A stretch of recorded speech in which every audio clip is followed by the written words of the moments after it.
अगर किसी को भी तुम कष्ट देने की बात सोचोगे तो वो तुमको हिसाब भोगना पड़ेगा, चाहे आगे कुछ भी बन जाओ, तुम बैरागी बन जाओ, विरक्त बन जाओ, कुछ भी बन जाओ, वो ब्याज से तुम्हें भोगना पड़ेगा। हाँ, या तो इस कोटि की स्थिति हो गई है तो शरीर में दंड है, पर आपको अनुभव में नहीं आएगा, भजन की आएगा, शरीर में आएगा। एक तितली की गुदा में कांटा डाल के छोड़ दिया तो मांडव्य ऋषि की गुदा में सूली काट दी गई, निकाली नहीं गई। अवश्य में भोक्तव्यम, श्री भगवान के वचन, अवश्य में भोक्तव्यम कृतम कर्म शुभाशुभम। नहीं भाई, तुम्हें देख रहा है सहस्त्र शीर्षा पुरुषा सहस्राक्षा सहस्त्रपात, वो हजारों नेत्रों से तुम्हें देख रहा है, किसी के साक्षी देने की जरूरत नहीं, वो देख रहा है।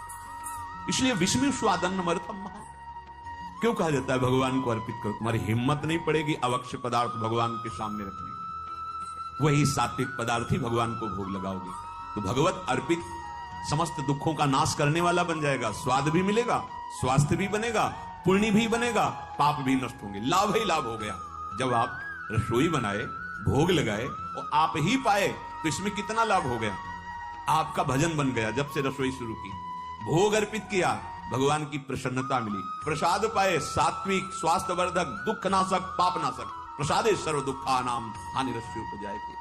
वो भगवत कृपा प्रसाद समस्त दुखों की हानि कर देगा, नाश कर देगा। समझ में नहीं आता। यही समझाने के लिए सत्संग, भगवत प्रेमी महात्मा जन विविध रूपों में, विविध भावों में इस जगत को अमृत पान कराते हैं। नर्थ प्राय मसाधु लोक मिलनम सर्वार्थ विभ्रंशवत, ये धन की प्रधानता बुद्धि में हो जाने से अनर्थ जागृत हो जाता है। जिसे हम अर्थ कहते हैं उसे धर्म से सीमित किया गया है।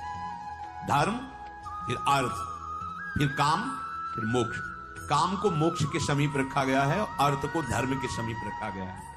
धर्म से अर्थ कमाओगे तो कामनाओं की जो पूर्ति होगी वो मोक्ष की तरफ ले जाएगी। अधर्म से अर्थ कमाओगे तो राक्षसी भाव जागृत हो जाएगा और तुम्हारी दुर्गति हो जाएगी। जैसे हमें प्रगट में दिखाई देता है कि 1 लाख रुपया का जरा छल कपट किया, 1 लाख मार दिए, ठीक है, तुमने तो ऐसा कर दिया, तुम्हें बड़ा सुख लग रहा है। अब वो 1 लाख जब तुम्हें मारेंगे बहुत सह नहीं पाओगे, ऐसी प्रिय जगह चोट पहुंचाएंगे जहां मरोगे भी नहीं और तड़पोगे। हमारी बात तक पहुंच जाओ जो हम कह रहे हैं। तुम्हें लग रहा है कि हम दूसरे को छल कपट हिंसा आदि करके धन कमा लिया, तो तुम किसको सुख देना चाहते हो? शरीर को और शरीर के प्रियजनों को। वो ऐसी जगह चोट पहुंचाएगा जहां तुम अधिक प्यार करते हो कि पूरे जीवन आह बोलते रहो, कोई दवा उसकी नहीं मिलेगी।